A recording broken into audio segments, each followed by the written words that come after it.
Hello everyone, my name is Jen and welcome to the Book Refuge.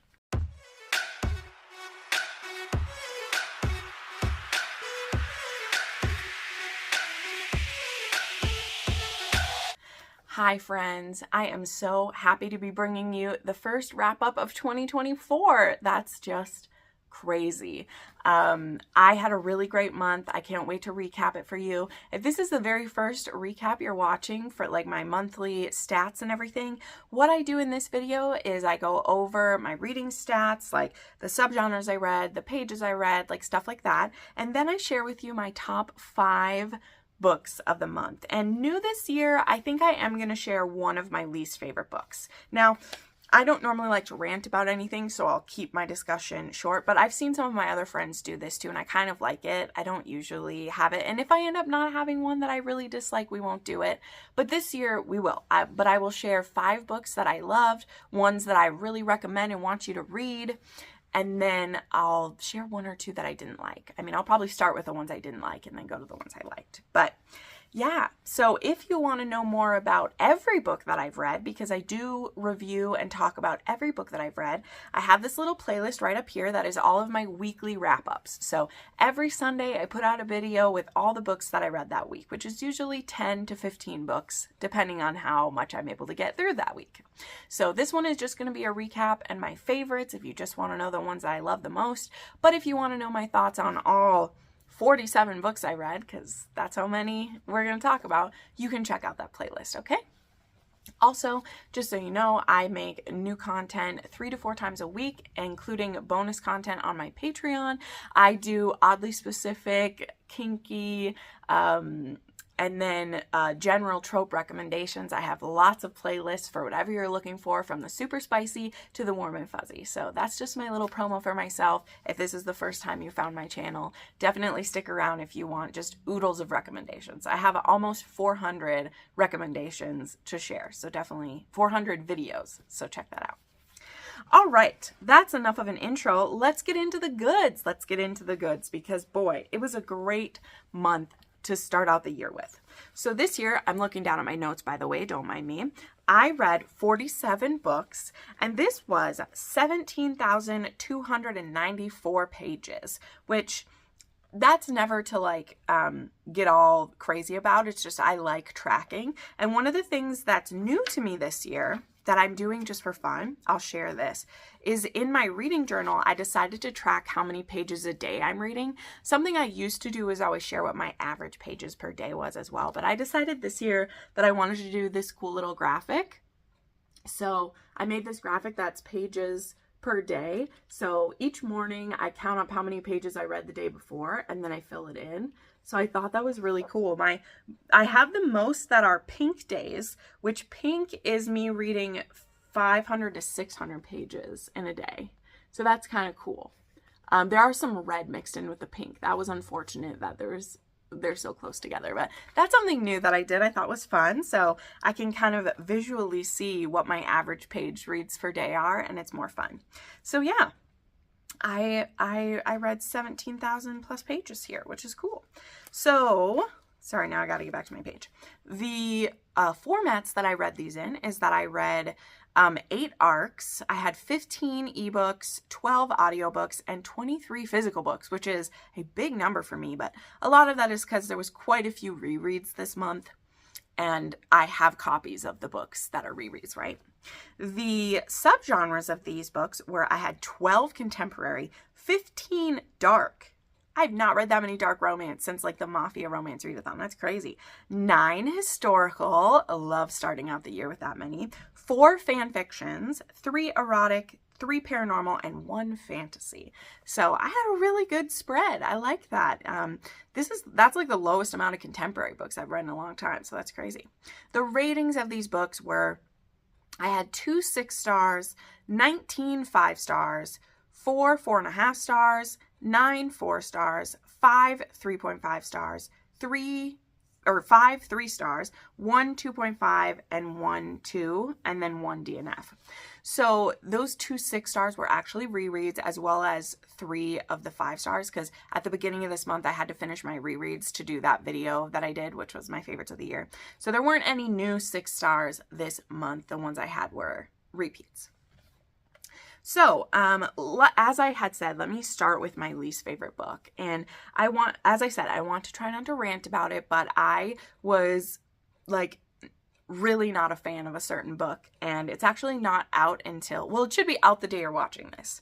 And I was just so disappointed in it, and I haven't talked about it in a weekly wrap up yet because I haven't had another one, and I just needed to like vent about it just a teeny bit. Okay, so my least favorite book this month, and I'm not even talking about the DNF because I don't even remember what my DNF was. Let me see. Oh yeah, that was a historical that I DNF'd that I just wasn't vibing with. I wasn't angry at that book at all. But the 2-star read that I had was Seeds of Malice by Maggie Cole. I was given an arc of this. I didn't ask for an arc of this. I was gifted it because I've been close with Maggie before. So I don't want to rub a nose in this one, but I don't know what the heck was up with this book. Okay. It's the first in a duet. I understand that. But I don't think this fits the definition of a romance by any means. The hero only wants to manipulate and abuse the heroine. And I know that's a lot what bully romances are. But even if there's just a tiny seedling of why, I want to know why the hero wants to do that. And I just didn't get any of that from Dax. I don't understand why. He also hates his sister. His sister also likes to help manipulate women as well. And he hates his father. I'm never given a reason why it's just there. He just does. And he likes to get girls to like him and then get them to play his games where they will do anything sexually for him that he wants them to. And I've read plenty of manipulative men, y'all, okay? I don't even need to remind you. My shelves are full of them. But whether or not their reason is logical, there's always this like tiny little reason why a psychopath or a bully or whatever is like that. And the ones that don't have that reason, I don't like. And this is one for sure. Also the heroine, I know she's 18. It says she's supposed to be naive, but she's willing to let this man do things to her after 48 hours of knowing him. He also starts like being rude to her father and trying to get her to sneak away from her dad, who is a wonderful person, within 48 hours, trying to get her to lie to her father, and also like tell her father to fuck off. She can be with whoever she wants. And I don't understand it. So I knew it wasn't going to go well, but I kept pushing through it. And yes, this one has some pretty kinky sex in it, but all of the sex is coerced. And honestly, one of the reasons too I wanted to bring this up is, I don't say this lightly, I was watching one of my lawyer shows. I watch some lawyer shows on YouTube, and there's this certain case right now where a former employee was like sexually manipulated by a pro wrestler, and she actually has all the proof for it right now. And it was where he would tell her he loved her, he would buy her gifts, he would convince her she's wonderful so that she would do sex acts for him, as well as when he started inviting people into them. Now, that is sex trafficking. Whether they're pimping you out or not, if they coerce you into doing sexual things because you're afraid of losing your job, or you're afraid of not having support, or you're afraid they're going to badmouth you, that is sex trafficking. It's not just sexual coercion, it's sex trafficking. And it felt like it in this one. That's my biggest issue, okay? I will never yuck anyone's yum. I will never shame anyone, but I still get to say when something makes me uncomfortable more than be it sexy. There isn't a single sex scene in this one that I got hot over. It all just disturbed me. So that's my least favorite. As I said, I'm going to leave it there. I'm not going to like trash this, but I just wanted to get that out there that I strongly dislike that. I didn't review it that way because it's an arc. So I'm going to wait until like a week after to put my rating on there, because I just don't do that to arcs. I'm not going to put it out there before it's out. But this was a 2-star read, and I'm very, very disappointed that it is, because if you're going to make a hero that manipulative, I need there to be charm so that it feels good. I'm just saying, you know what I mean. When there's a manipulative man, he's got to have some good with him so that you either, like, that you go with it. And I don't know what was attractive about Dax, because the heroine doesn't even get a chance to know him before she starts doing what he says. So I don't understand it. But there we go. Let's get into the good ones, because I have 5 books to talk about that were 5-star reads for me that I loved. Which, as you can see, I had 19 5 stars. That's amazing. 4 of them were rereads. But yeah, the 5 that I picked, let's start off with One Night, which was a new release this month. This is the 4th book in the Sullivan family, and this is the last one in the Sullivan series. Next is going to be the Kings. And this one is actually kind of that like crossover book, okay? We have Duke, who's the oldest Sullivan, and he has stayed around to look after their father, who has dementia. He goes to visit his father every day in the home. He goes to see him. He's a blueberry farmer. He takes care of the family. He's very grumpy. And our heroine is, I just forgot what her name is.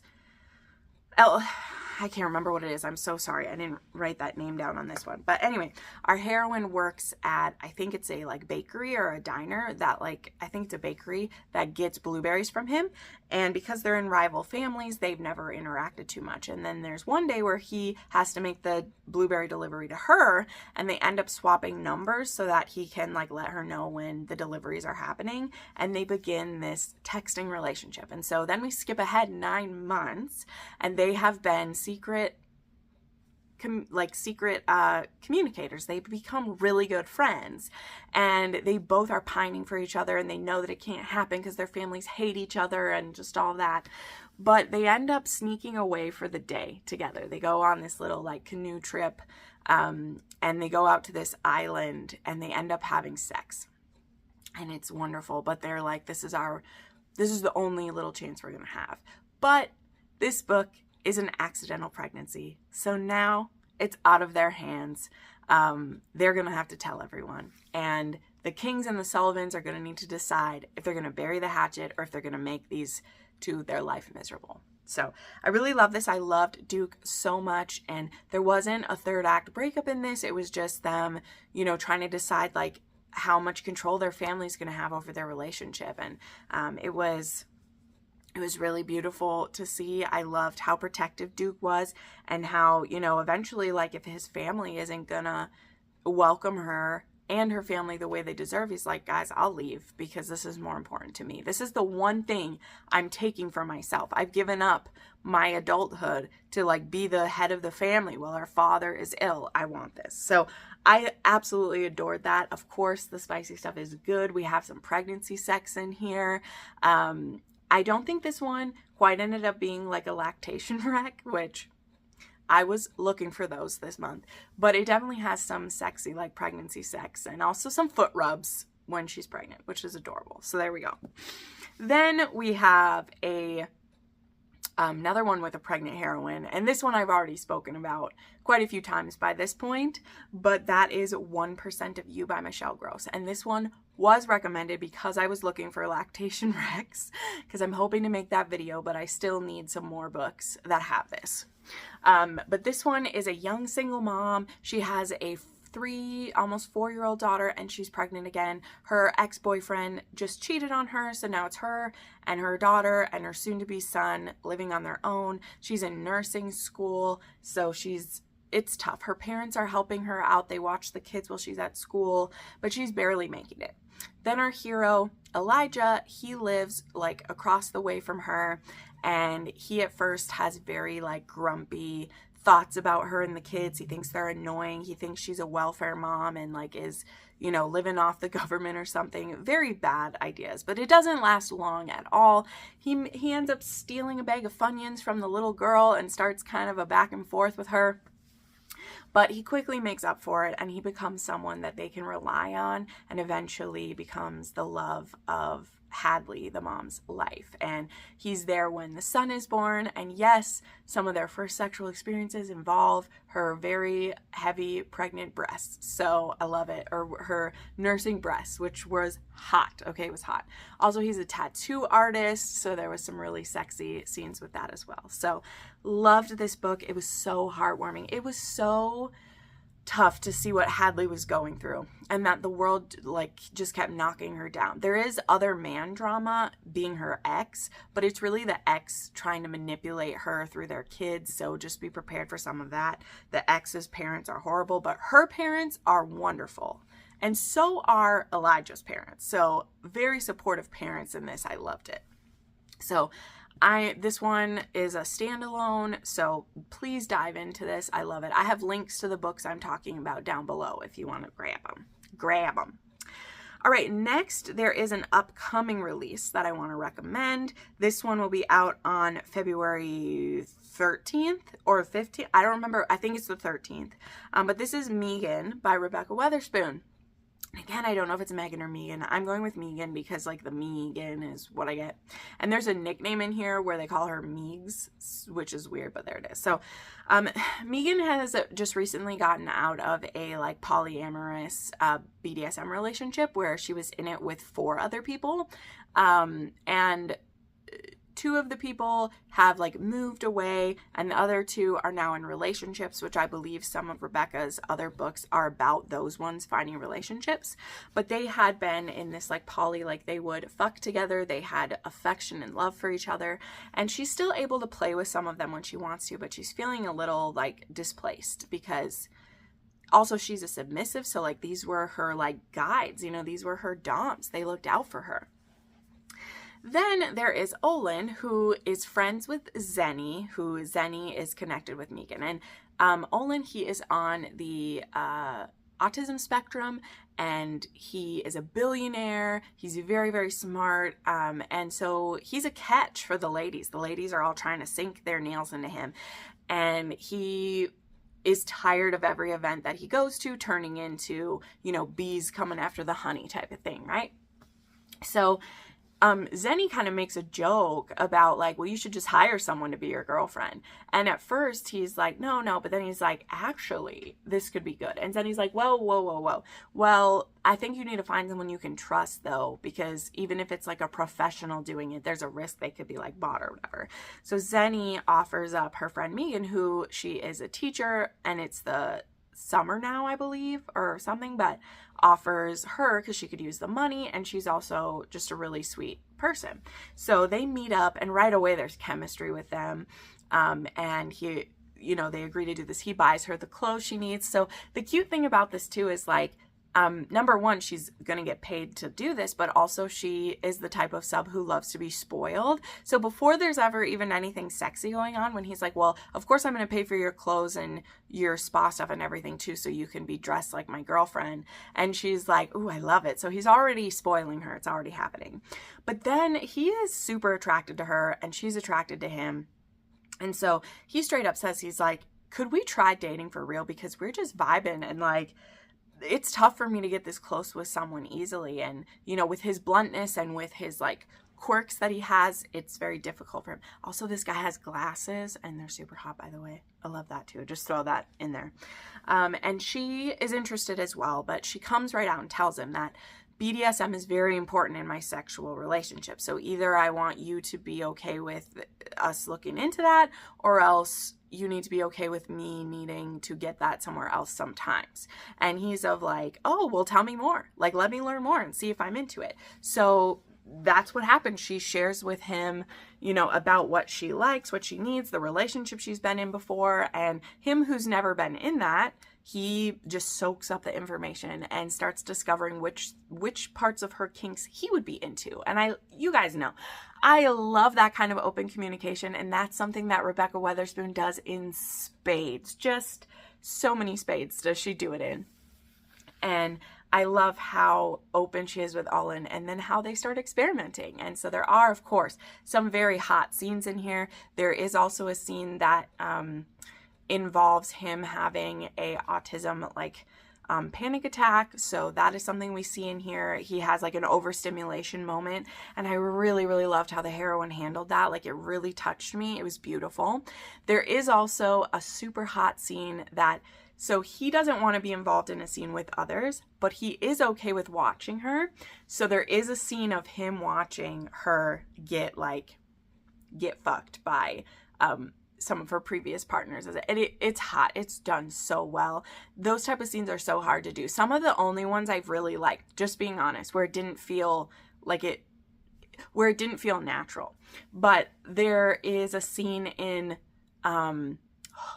Worthy Opponent by Katie Robert where Hook gives that to Tink as like a gift for her to be fucked by all of these people, and that one felt true to them. And this is one too, like he does it as like a gift for her, and he does enjoy it. He's not just doing it just because she does, but he doesn't want to be involved, but he does like order some of it around, which is really hot. So just wanted to share that with you. This one is very hot, but the way Rebecca Weatherspoon does it with the communication and the goodness, like it just feels so true to these people. It doesn't feel like it is just there for the like eroticism of it. It really is earned, and I love when I see that.